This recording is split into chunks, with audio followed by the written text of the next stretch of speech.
నమస్తే రైతులందరికీ. నేను మన రైతు మిత్ర ఛానల్ నుంచి మాట్లాడుతున్నాను.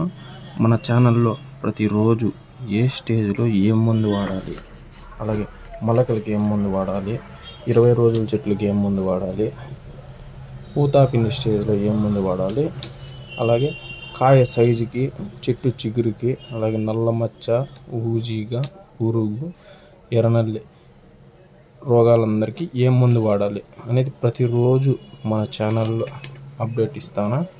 మీరు మీ ప్రాబ్లం చెప్పాలి అంటే కామెంట్ సెక్షన్లో కామెంట్ పెట్టండి, రిప్లై ఇస్తా. అలాగే మన ఛానల్లో ప్రతిరోజు బి కొత్తకోట టమాటా ధరలు మరియు మదనపల్లి టమాటా ధరలు ప్రతిరోజు అప్డేట్ ఇస్తాను. అలాగే మందులు, ఎరువులు ప్రతిరోజు టమాటా ధరల అప్డేట్ కోసం మన రైతు మిత్ర ఛానల్ని సబ్స్క్రైబ్ చేసుకోండి.